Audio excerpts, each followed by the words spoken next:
by organization, by discipline, by service, and by responsibility. Today's generation has tools that the youth of 1976 did not have. They have technology, they have information, and platforms that can connect communities, expose injustice, and build enterprises. Technology must be matched by purpose, organization, and commitment to the good of our country. As we look to the future, young people must be at the center of democratic participation. They must register to vote. They must vote in the elections of their country so as to determine the future of this beautiful country that we have. They must engage in municipalities, and they must hold public representatives accountable. Democracy is not only what happens in Parliament and in the legislatures of our provinces or in the councils of our municipalities. It is also built in our schools, in our university campuses, in our college precincts, in our churches, in our sports fields, and community halls, and the streets and the homes of our country. President Nelson Mandela said at the birth of our democracy that the time to build is upon us. This is the responsibility of our lifetime, to ensure that young people have the opportunity, the support and confidence to build their own lives and to shape the future of our country. Let us honor the youth of 1976, not only by remembering their courage, their sacrifice, but by continuing the work for which they sacrificed so much. Let us build a South Africa in which freedom lives in every generation going forward. 50 years ago, the youth of 1976 marched for the right to learn.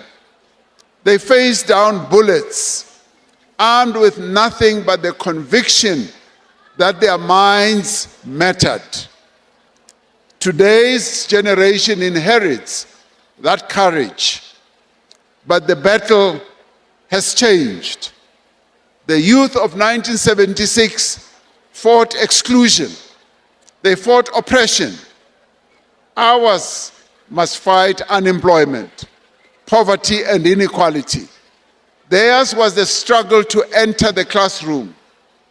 Ours is the struggle to ensure that what begins in the classroom does not end in the unemployment queues. Just as they refuse the limits imposed upon them, we too must refuse a future of diminished possibilities. So therefore, we are called upon to build and to craft a South Africa where every young person can realize their potential. So we must build a future. We must build a South Africa in which freedom lives continuously in the hearts of all South Africans. So let us honor the youth of 1976, not only in words, but in deeds.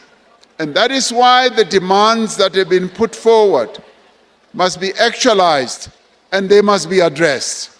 So let us build a South Africa where every young person can, as we implement the aspirations of our young people, can realize their potential, where opportunity is not the privilege of a few, but the birthright of all. A South Africa in which freedom lives anew in every generation. This is what the youth of 1976 rose and marched for. And this is what they sacrificed for. Let us help to realize the dreams that they had. And I have great confidence that we can fulfill those dreams, working together, all of us pulling in the same direction, building a South Africa that we can all be proud of. So on this day, as we commemorate 50 years of the uprising of young people in our country who helped to change the course of the history of our country and the future of our country, let us all say, forward to the young people of South Africa, forward. Forward to the young people of South Africa, forward. Amandla. Ngiyabonga. Thank you very much.